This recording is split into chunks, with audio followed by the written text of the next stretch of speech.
mo ni ang fado. I don't know how to pronounce it, but it looks so yummy. Look at this one, guys. Oh my. Parang bala na to. Unsa din na siya. As ang original eh. Let's ask the owner. PHO pero pag-pronounce kay Fa, marag FA ba? So mo ni si Sir Arvin, ang owner sa Cafe Paprika. Hello. Gusto niya ipatry sa amuha kaning Try nyo lang muna. karing ilahang fa na ang pag-spell is PHO. Muna siya ang famous na Vietnamese nga soup. Vietnamese soup. Ug ikan man ni siya sa Vietnam, kaya ano saan niya itong Vietnam? Last week lang. So gi-post niya eh. Testingan na to. Nakita na ako sa ano ko, you should put this one sa menu nimo. So i-try natin. Pero try nyo lang muna. Okay. Thank you bro. Yun lang. So ang mga herbs na gigamit ni Sir Arvin is freshly picked. Nara diri sa gawas. Dagan kayo na siya gipang tanom dira. Actually tagkuara to niya. So fresh kayo ang mga ingredients ni beef soup. Wow. Tanaw ko na ninyo. Try nyo lang. Kalame. Alright, let's begin guys. Isa na nag-design. So naa siya.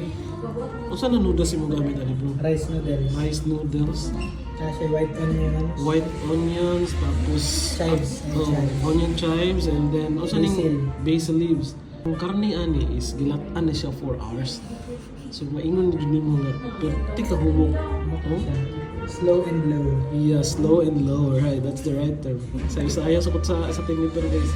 So I can't wait na tilawan na ako. Oh my goodness.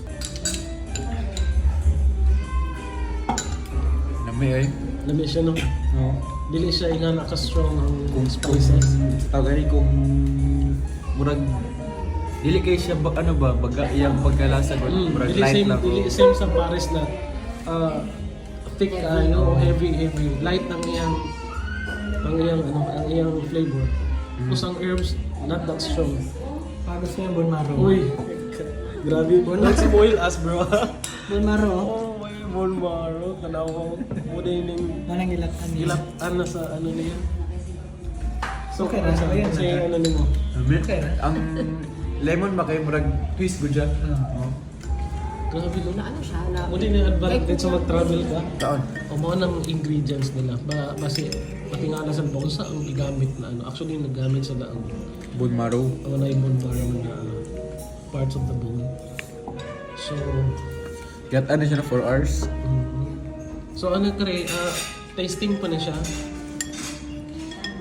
Ipatry sa mo ani Arvin kaya para pupasok pa sa mo panlasa. Well, definitely 100 to 105, 10%.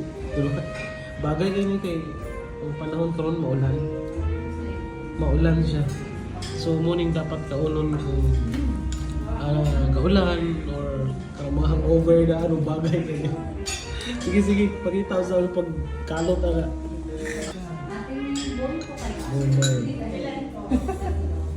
Wow.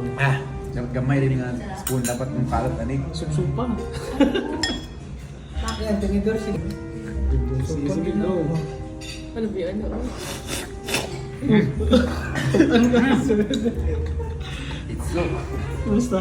Umi. Ano no? Ah. Sige daw. Wow. Mm. Oh man. Humok ka eh. Napakadali. Imagine mo ka ng pusog kayong ulan. Ganun. No?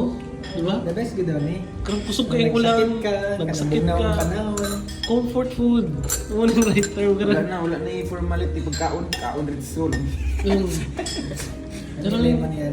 ginagagalintura ka tapos pwede po mga Okay na hangover. ba siya? Oh, Yan hindi. ang introduce natin. Pwede kayo. Okay siya.